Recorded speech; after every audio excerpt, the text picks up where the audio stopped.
성부와 성자와 성령의 이름으로 말씀드립니다. 네, 어제부터 카카오톡 관련된 서비스들이 다 잘 되지가 않더라고요. 저도 뭔가 이제 프로그램을 하고 있었는데 그걸 써보려고 애를 쓰는데 잘 되질 않더라고요. 뭐 핸드폰을 껐다 켜도 안 되고 뭐 와이파이가 안 되는지 뭐 그런 여러 가지를 막 해도 아무것도 되지가 않더라고요. 그러면서 아직도 잘 안 되는 것 같아요. 그래서 뉴스에는 심지어 뭐 카카오톡이 멈추니까 시민들의 주말의 일상도 멈췄다, 이 정도로 할 정도로 뭐 메시지뿐만 아니라 뭐 관련된 뭐 내비게이션, 또 뭐 그런 메일도 보낼 수가 없고, 관련된 뭐 택시도 많이 그걸로 잡잖아요. 카카오 택시 불러서 많이 했는데 그 모든 것들이 다 딱 멈추니까 결국에 이 핸드폰이라고 하는 게 그렇게 잘 유용하던 것들이 아무것도 안 되고 쓸모가 없더라고요. 그런 사건을 경험하면서 어떻게 보면 우리도 하나님과 깊이 연결되지 않으면 데이터 센터가 이제 이렇게 약간 손실이 되면서 이제 그 기능들이 제대로 작동되지 않았던 건데, 우리 안에 있는 능력들도 하나님과 연결이 끊어지게 되면 아무리 훌륭한 능력이 있는 것 같은 사람도 정말 껍데기처럼 되는 게 한순간일 수 있겠구나라는 생각을 했습니다. 사랑하는 교회 여러분, 주님과 깊이 연결되시는, 또 주님의 사랑 안에 머무르시는 그런 여러분 되시기를 바랍니다. 네, 오늘 성경을 보면 좀 답답한 이야기죠. 정말 얄미운 사람, 정말 하나님도 두려워하지 않고 사람은 거들떠보지도 않는 그런 사람이 재판관의 자리에 앉아있는, 참으로 답답한 일이죠. 정말 하나님을 두려워하고 사람을 귀하게 여기는 사람이 재판관에 앉아있다면 오늘 과부가 이처럼 고생하지 않아도 억울한 일을 당하지 않을 텐데, 어떻게 보면 이 이야기 속에, 그러니까 비유의 이야기 속의 상황이 우리가 매일매일 살아가는 우리의 일상과도 같지 않을까. 조금 더 넓게 본다면 인류의 역사 안에 일어났던 많은 일들도 바로 이렇지 않을까. 제가 역사를 좋아해서 역사 책들을 좀 많이 보는데, 그 중에 제일 재밌게 본 책 중에 하나가 만화로 된 역사책이거든요. 근데 그 유명한 하버드에서 그 책으로 그 교재를 쓴다고 해서 만화책이 어떻게 그런 대학의 교재가 될까 하고 사서 봤는데 참 재밌더라고요. 아주 대부분 서양 중심의 역사가 아니라 전 세계의 역사를 다 다뤘는데, 그 중에 공통된 그 흐름이 뭐냐면요, 어떤 한 사회가 굉장히 이제 마지막 때가 되면 이런 정의가 사라지는 거예요. 법 지켜지지도 않고, 특히나 왕이라고 하는 사람들이 법 위에 또는 법 밖에서 불법들을 막 저지르는 거죠. 법을 제대로 지키지 않고. 그러면 이제 또 다른 왕이 나타나서 이제 전쟁을 일으키고, 전쟁을 하면서 새로운 왕조가, 새로운 국가가 이제 생기게 되는데, 그 만화가 그런 장면들을 계속 풍자해요. 그 중요한 귀족들과 왕들에겐 중요하지만 백성들에게는 똑같은 일이거든요. 새롭게 와서 세금을 내라. 똑같이 와서 지켜줄 테니 세금을 내라. 세금을 안 내면 뭐 국물도 없다. 이제 이런 이야기들이거든요. 결국 무슨 이야기입니까?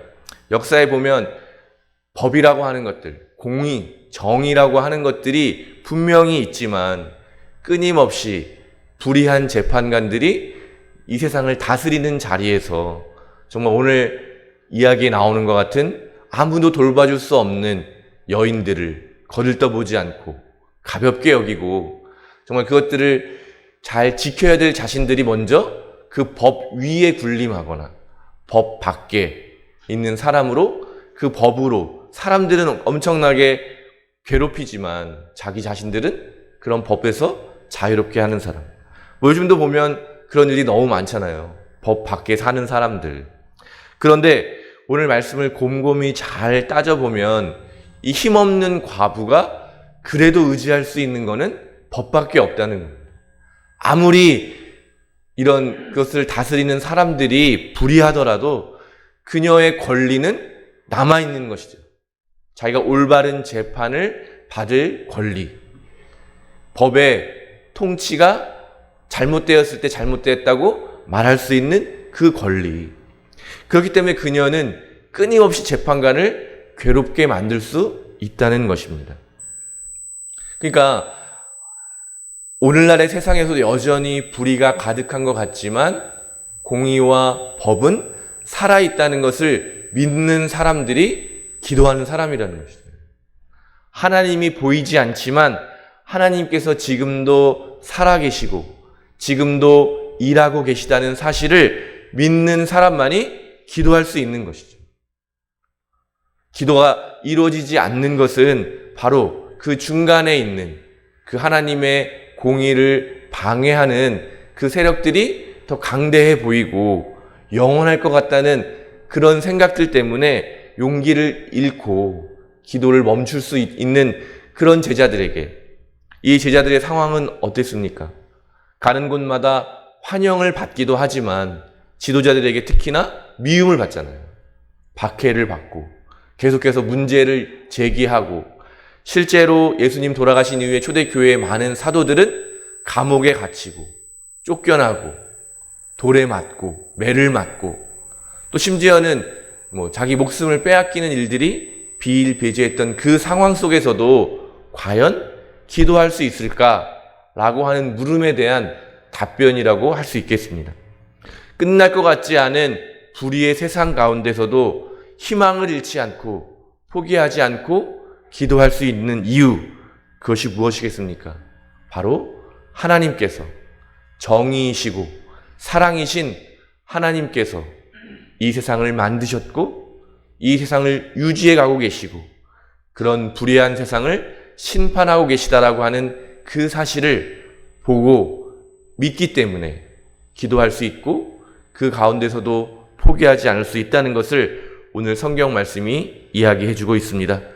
그러면서 마지막만에 예수님께서 말씀해 주시는데 그렇지만 사람의 아들이 올 때에 정말 그럼 다시 한번 정의가 이렇게 강물처럼 넘쳐날 때 과연 그 믿음을 가진 사람을 찾아볼 수 있겠느냐. 이 말이 참 또 아프게 다가오는 거예요. 끝까지 포기하지 않고 믿음을 지키면서 이 불의한 세상 가운데 살아간다고 하는 것은 정말 아무런 힘도 없는 연약한 과부가 자기의 억울함을 풀기 위한 그 오랜 고통과 그 괴로움을 겪어나가는 것과 비슷할 것이다. 그러나 하나님이 살아계시다는 사실을 기억해라. 그것이 오늘 예수님께서 제자들에게 해주시는 말씀입니다. 저는 성서를 읽으면서 성서의 말씀 가운데 약속해 주신 일들이 지금도 여전히 이루어져 가고 있다고 믿습니다. 불의가 가득한 것 같고 세상에 고통이 가득한 것 같지만 여전히 하나님의 사랑과 자비는 이 세상 가운데 있다고 저는 믿습니다. 하나님이 꾸시는 꿈이 무엇입니까? 가장 비참한 상태인 노예들을 불러내셔서 그들에게 약속한 땅을 주시고 자유인으로 살아가게 하시는 그 꿈이 지금도 여전히 진행 중이라고 믿습니다. 억압받는 사람들이 자유로워지고 고통받는 자들이 위로받고 넘어진 이들이 일으켜지고 갇힌 자들은 풀려나고 병든 자들은 치유되는 그 날이 우리의 소망이 되기를 바랍니다. 계속되는 불의의 승리로 보이는 세상 속에서도 우리는 하나님을 바라보면서 불의한 재판관의 그 불의함에 꺾이는 것이 아니라 계속해서 그가 지켜내야 할 법을 되새겨주는 사람으로 내 권리를 포기하지 않고 끝까지 주장하는 사람으로 살아갈 수 있게 되기를 바랍니다. 그 불의한 재판관조차도 정말 하나님도 두려워하지 않는 그 고약한 성품도 그 법의 정의를 없앨 수 없었다는 사실을 여러분 기억하시기 바랍니다. 그 어떤 것도 사도 바울로가 고백하잖아요. 죽음도 정말 이 세상의 불의도 권력도 그 어떤 것도 심지어는 천사들조차도 하나님께서 보여주시는 그 사랑에서 우리를 떼어낼 수 없다.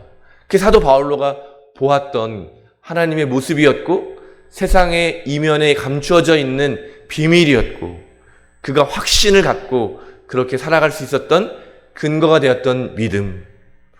하나님에게서 저와 여러분을 떼어낼 수 있는 것은 그 아무것도 없다는 사실을 여러분 기억하시고 사도 바울로의 고백을 믿으시고 또 저와 여러분도 그렇게 고백할 수 있게 되기를 바랍니다.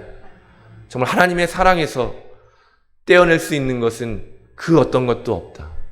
지금 내가 겪고 있는 이 고통도 정말 하나님께서 봐주고 계시고 정말 다시 한번 하나님의 손길이 미치게 될 때 정말 어렵지만 다시 한번 하나님의 뜻이 이루어지게 될 것이다.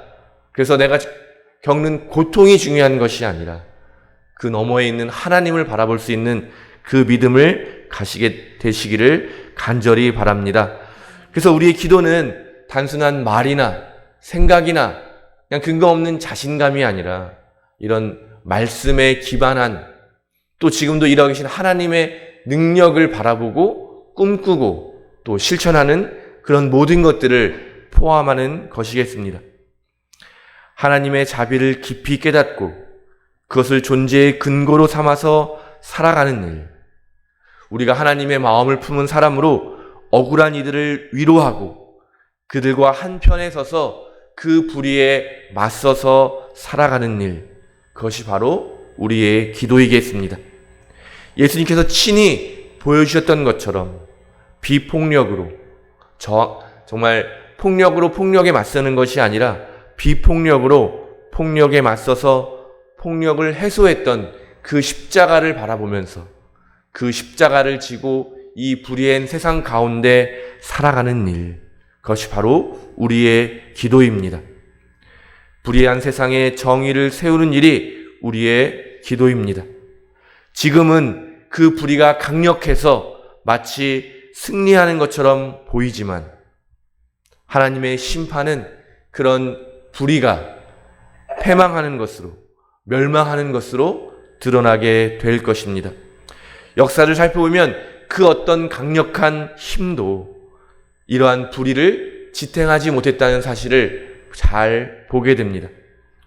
오늘 우리는 이 불의한 세상 가운데 여전히 살아가지만 하나님의 백성으로 하나님의 뜻을 구하며 하나님의 정의와 사랑의 희망을 주면서 지치고 힘들게 살아가는 우리의 이웃들을 위로하며 그들에게도 희망을 전해주는 희망의 사람으로 오늘 예수님께서 제자들에게 말씀해 주신 것처럼 언제나 용기를 잃지 않고 기도하는 기도의 사람으로 살아가시게 되기를 우리를 구원하신 예수님의 이름으로 축원드립니다. 성부와 성자와 성령의 이름으로 말씀드렸습니다.